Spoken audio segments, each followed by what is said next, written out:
Okay, so my name's Stephen Lethbridge, and I'm lucky enough to be the lead mistake maker at Taupaki School in Auckland, and I'm also known as that 3D printing guy, or the guy who likes robots. So today what I'm wanting to do is to share a little bit about our emerging developments in creating a maker culture in our school. So a maker culture is about tinkering and fixing, making and breaking, hacking in the best sense of the word. But ultimately it's about learning. This book here, Invent to Learn, Gary and Sylvia's book, is a must-read and is really influencing my thoughts in developing lifelong problem finders and problem solvers. So the maker movement is grounded in Papert's theory of constructionism, the belief that knowledge and understanding is developed through making. It's the backbone of project-based learning, problem-based learning, and something that I'm tinkering with at the moment, provocation-based learning. It's evident in our technology curriculum, and it reinforces the dispositions that Carol Dweck's growth mindset. So what is it starting to look like in our place? Well, we have been 3D printing for a number of years and have even built our own 3D printers. 3D printing is more than a gimmick. What we see it as is the physical embodiment of the digital that allows kids to prototype and tweak their designs.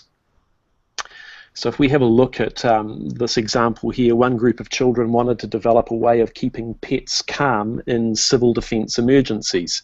So they prototyped a dog collar that included a microcontroller that would connect to a speaker, and that would play soothing sounds to the stressed dog. So they developed this from the digital and designing the collar, melded it in a 3D printout, and then combined the electrical to produce a working prototype. The next thing, microcontrollers, what you saw in that printout there, microcontrollers require coding. So zombie bots are a great way to get kids coding and making. It's sort of like coding but with a purpose. Children get missions from Zombie Bot HQ, and they start out with simple challenges and then progress to building a light-sensing zombie detecting robot. So you can see it's very hands-on and very problem-based. Here's a little video. Hopefully we can get this to work with some sound, but we'll see if you can hear it. But this video here is showing a group of the kids who are doing a light-sensing alarm so that it detects where so it detects nighttime when zombies are out, so that they can have an alarm. What they're doing here is connecting to the code and tweaking the code. The next big thing that we need to look at, or we're looking at the moment, is transforming soft materials technology using e-textiles, electronic textiles. So children are using conductive thread to produce interactive designs that incorporate LEDs, push buttons, buzzers, and they're coming up with creative solutions.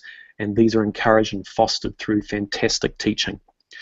But the next thing that we need to think about is that a maker culture needs to be sustainable. And so that means it needs to be non-person specific. So how do you build that mindset? Well, we're thinking that slow is better. We play, we have fun, we have mystery teacher only days where we play with makey and lots of other different things. Check out the blog post on our mystery teacher only day. A time to get together and have informal maker sessions where we just share what people are working on and thinking about. Ultimately, this stuff is really hard work. It involves changing mental models and learning, unlearning and relearning. So taking it slow is really good. After all, ideas that are acquired with ease are discarded with ease. So here are some fantastic resources if you are thinking about making this journey. Check out the real life makers down the bottom. They are a great source of inspiration and guidance. Thanks a lot.